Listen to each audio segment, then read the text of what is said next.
غزوہ بدر اسلام کی پہلی فتح ہے۔ اس غزوہ میں رسول اللہ صلی اللہ علیہ وسلم کے لیے عریش یعنی چادریں تان کر سائباں بنا دیا گیا تھا۔ حضرت صدیق اکبر اسی عریش میں آپ کے ساتھ رہے اور آپ کی حفاظت کا حق خوب ادا کیا۔ رات بھر تلوار ہاتھ میں لے کر عریش کے چاروں طرف نگہبانی کرتے رہے۔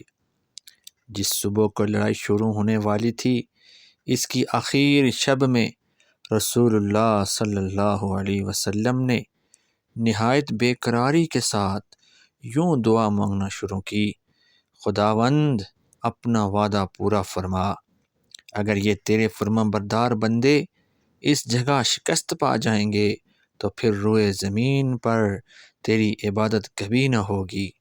حضرت صدیق اکبر رضی اللہ عنہ سے اپنے حبیب کی یہ بے قراری نہ دیکھی گئی اور بالآخر عریش کے اندر آ کر آپ کی ردائے مبارک کا گوشہ ہاتھ میں لے کر کہنے لگے: یا رسول اللہ، بس اتنی دعا کافی ہے۔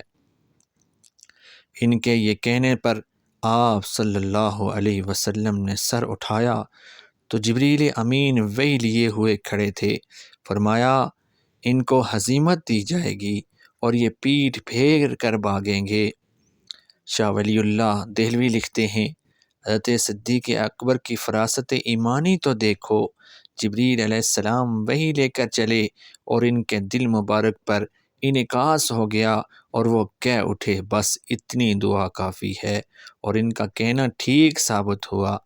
حضرت ابن حشام میں ہے: اللہ کے نبی اس موقع پر دعا کرتے ہوئے ان الفاظ میں دعا فرما رہے تھے: اے اللہ، اگر یہ میری چھوٹی سی جماعت آج مٹ گئی تو روئے زمین پر تیری عبادت کرنے والا کوئی نہیں رہے گا۔ جب آپ کی دعا بہت لمبی ہو گئی تب سیدنا ابو بکر نے عرض کیا: بس کیجئے حضور، آپ کی دعا کافی ہو گئی، اللہ ضرور اپنا وعدہ پورا کرے گا۔ تب آپ نے دعا ختم فرمائی اور فرمایا: ابو بکر، تمہیں مبارک ہو، تمہیں بشارت ہو، اللہ کی مدد آ گئی، وہ دیکھو جبریل اپنے گھوڑے کی باگ ہاتھ میں تھامے آ رہے ہیں۔ اگر آپ کو ہماری یہ ویڈیو اچھی لگی تو چینل کو سبسکرائب ضرور کریں۔ شکریہ۔